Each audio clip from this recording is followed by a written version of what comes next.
They said she was cursed before her keel ever touched water, and on the night her chief designer mysteriously dropped dead before her maiden voyage, some whispered she shouldn't have been built at all. The RMS Queen Mary wasn't just a ship, she was an engineering marvel, a floating palace meant to dominate the seas. But from the beginning, her story has been entangled with tragedy, death, and something darker.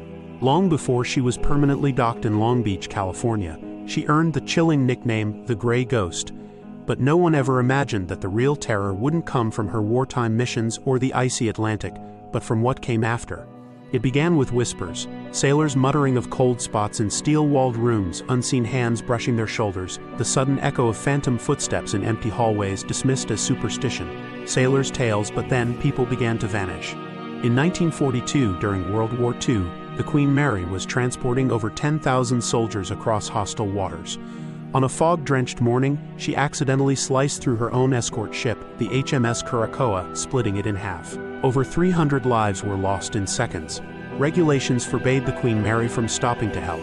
She sped on, leaving hundreds to drown or be shredded by her own monstrous propellers. That massacre, some believe, marked the beginning of the Queen Mary's haunting. Ever since, the second-class pool room, long drained and sealed off, has been the epicenter of countless reports. Wet footprints appear and disappear across dry tiles. Disembodied giggles echo through the air. The spirit of a young girl believed to be Jackie, who allegedly drowned there in the 1940s, has been heard calling for her mother in the dead of night. But when teams set up audio equipment to capture the voice, the recordings come back warped, guttural, like something trying to mimic a child but not quite human. Still, skeptics insisted it was nothing more than creaking pipes and overactive imaginations. That changed when a Navy veteran named Carl entered the ship's hull for a private tour in 2001, and never came back out. His body was eventually found wedged in a narrow maintenance shaft behind the boiler room. Crushed, as if pulled in by a force too strong for a single man to resist. The odd part, that section had been sealed for years. No one could explain how he got in, or why the temperature in that shaft was recorded at nearly freezing, despite being surrounded by dormant steam boilers. Paranormal investigators who've entered the area since report overwhelming sensations of dread, nausea, and in one case, a full-blown blackout with no medical explanation. And every single digital device brought into that shaft, phones, cameras, thermometers, fails within seconds. Some believe it's the lingering energy of Curacoa's forgotten souls. Others claim something much older now dwells within the ship, feeding on grief, fear, and the thousands of deaths that trail behind its legacy. But as chilling as these stories are, they pale in comparison to what awaits on B-Deck, where entire groups have witnessed the same ghostly figure in the same corridor, repeating the same horrifying ritual over and over again. And what happens when you try to speak to it? That's where the story truly begins.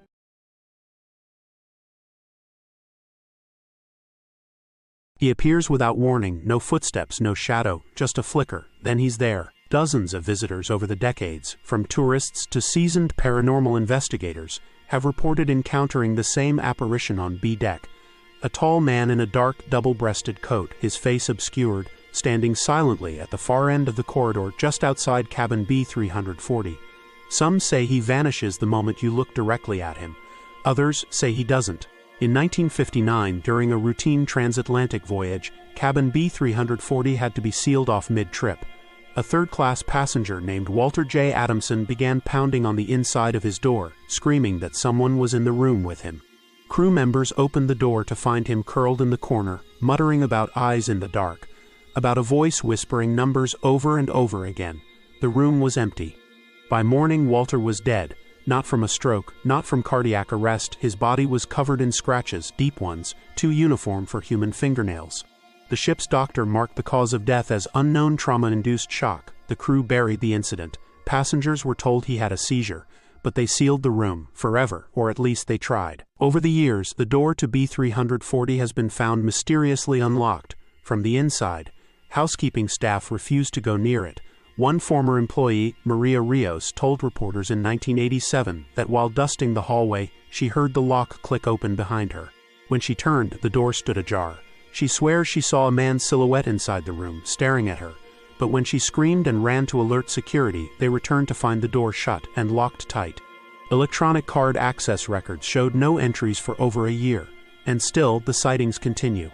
Multiple tourists have described the man in the coat standing just beyond the reach of the emergency lights, motionless, watching. One couple, honeymooners from Arizona, checked out early after waking to find the man at the foot of their bed in the middle of the night, though their cabin was nowhere near B340. His face is never visible. His hands are always clenched into fists. One guest swears she saw him raise a hand toward her as if beckoning, but the lights shorted out the instant she moved. When they came back on, he was gone, but her arms were covered in bruises that hadn't been there minutes earlier. Skeptics argue these are mass hallucinations or the power of suggestion amplified by the ship's eerie reputation. But why do they all describe the same man, same height, same coat, same terrifying presence? Why do they all feel an uncontrollable sense of dread in that exact hallway? And why, despite multiple exorcisms and spiritual cleansings, does the activity around cabin B340 only grow stronger? In 2008, the Queen Mary's operators briefly reopened B340 to the public as a haunted suite. Guests could pay to spend the night inside. The first guest lasted less than 45 minutes. Another left claw marks in the wood near the doorframe. A third was found unconscious on the floor, eyes open, whispering a phrase over and over. He was inside the mirror. B340 was sealed again indefinitely. But some believe the man in the coat is no longer confined to one room. They claim he moves now, below decks, above decks, into the dreams of those who dare stay overnight. And one horrifying encounter in the ship's engine room may prove that whatever haunts the Queen Mary is learning to follow.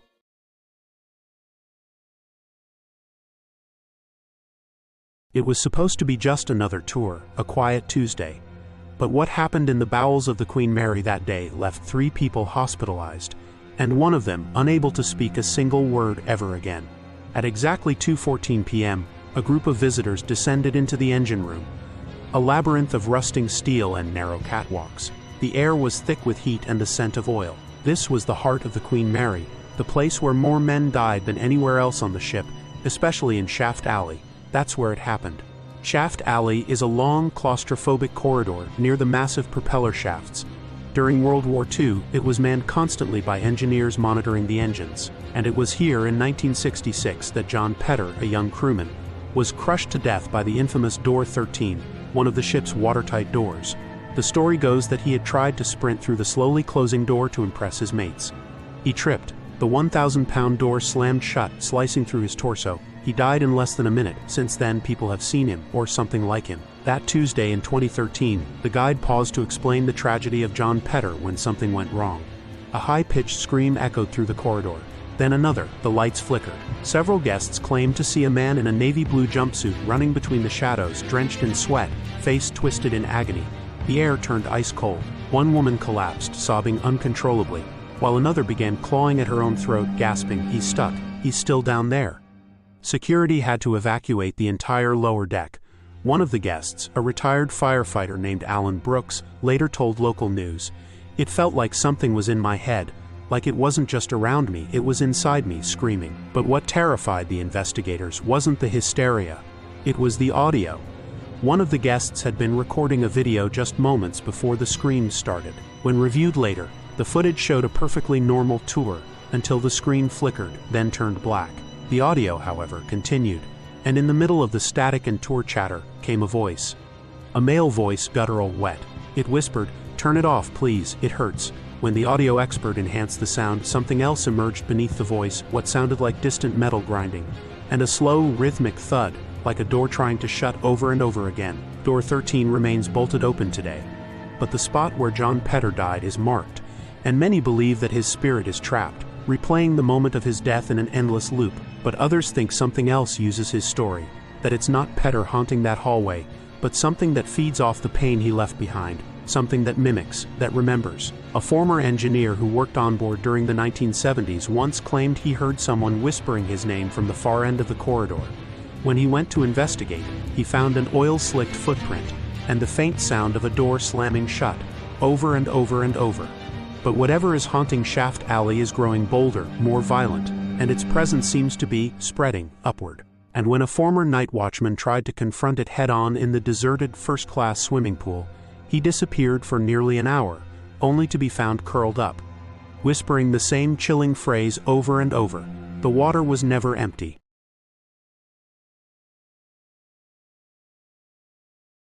The pool has no water. It hasn't for decades, and yet something still swims in it. The first-class swimming pool aboard the RMS Queen Mary is perhaps the most infamous part of the ship. Not because of what happened when it was full, but because of what happens now that it's empty. Despite being drained since the 1960s, visitors have reported hearing the sound of splashing, echoing laughter, and even screams bouncing off the bone-dry walls. But these aren't vague reports or old sailors' tales. These are first-hand accounts, dozens of them, recorded, repeated, and corroborated by people who had never met, never spoken, and never heard the legends before walking into that room. In 1995, a British psychic named Simone Reeves collapsed in the pool area during a televised paranormal investigation.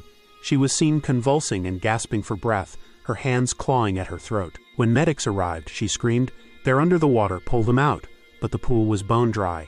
When she came to, she refused to return to the room and quit the show entirely. No one could explain what she saw. One of the most chilling reports came from a security guard named Devon Lane. He was doing a routine overnight check in 2003 when he noticed movement on the CCTV feed inside the drained pool. Curious and annoyed, he went down to investigate, thinking a guest had snuck in. He never made it to the pool. When he stepped into the corridor just outside, he stopped dead. A trail of wet footprints led from the far end of the hallway, straight through the locked door of the pool. His radio shorted out, and then he heard it, childlike laughter echoing down the corridor, followed by a deep splash. He ran. The surveillance footage was later reviewed. For 17 minutes, the camera showed no visible person, but the audio picked up the sounds of sloshing water, laughter, and a voice whispering, "Come swim, it's warmer down here." That corridor is now locked every night. And yet the reports haven't stopped. Visitors swear they've seen a little girl named Jackie near the pool, always in a blue dress, always barefoot. She'll ask if you've seen her mother, and vanish before you can answer. Paranormal investigators using EMF detectors and EVP recorders have captured what they claim are direct responses from Jackie. But there's something off about them.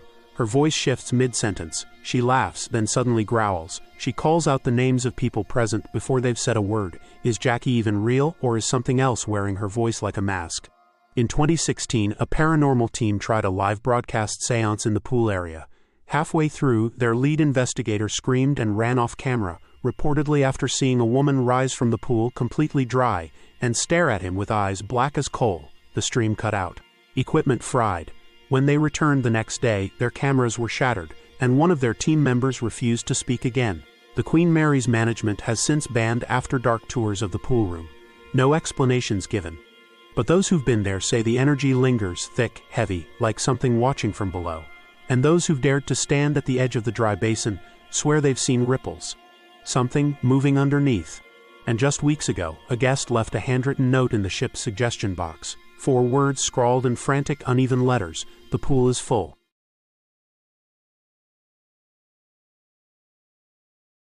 He heard his name, and he was alone. In 2019, seasoned paranormal investigator Ben Garland checked into the Queen Mary for a week-long deep dive into the ship's most haunted locations. A former skeptic turned believer after a brush with death, Garland had seen things most people wouldn't believe. But nothing, not even his own near-fatal possession case in Tennessee, could have prepared him for what happened in room M141. The room itself is unremarkable. Small, metallic, with porthole windows sealed shut. No documented deaths inside, no ghost stories, no local legends. In fact, it had never been flagged for paranormal activity until Garland spent the night there. At precisely 3:11 a.m., he woke up to the unmistakable sound of someone whispering his full name, Benjamin Garland. Not once, not twice, but 7 times. Each repetition came closer, louder, until it felt like someone was standing right beside his bed. But there was no one there. He checked the hallway, empty. He reviewed his static night vision camera, nothing, no movement, no sound, until he played back the audio. Just after 3:11 a.m., the tape captured a deep, slow inhale, like someone drawing breath inches from the microphone, and then a long, drawn-out whisper, "Found you." Garland, a veteran of over 200 haunted locations, didn't leave. Instead, he decided to stay another night. He wanted answers. That second night, something changed. His digital clock froze at 3:11 a.m. The lights dimmed to a flickering pulse, and then his name again, only this time not whispered, it was screamed. Garland's footage from that night, later posted to his YouTube channel, showed his reaction. Full body panic, sobbing, speaking in tongues. He was found at 5:42 a.m. by cleaning staff, huddled in the corner whispering names. Not just his own, but others. Names of former guests, crewmen, even children. Some were confirmed passengers from decades ago, deceased. Others never existed in any Queen Mary records. Garland disappeared from public view shortly after. His social media accounts went dark. A private message, later leaked by a friend, hinted that something had followed him home. That it was still calling to him. He described hearing voices in his walls, cold breath in his bed, and waking up with water in his lungs. One line from that message chilled even hardened skeptics. Every night at 3:11 it says my name, but now it says yours too. That year, the Queen Mary's management shut down room M141 for electrical renovation. But staff say no electricians were ever called, and no renovation ever happened. Since then, others have reported strange phenomena throughout the ship at exactly 3:11 a.m. Flickering lights, whispers, doors unlocking, and in one case a phone ringing inside a guest's locked suitcase. The caller ID, a number with no known origin. The message left behind, we know you're here. Whatever presence haunts the Queen Mary, it is no longer contained to isolated locations. It seems to be learning, reaching, calling out to people by name. And now some believe it has started pulling people into the ship, not physically, but spiritually, calling them back, drawing them closer. The question isn't what is haunting the Queen Mary anymore. It's who's next. And as one final recorded EVP from room M141 suggests, you're already on board.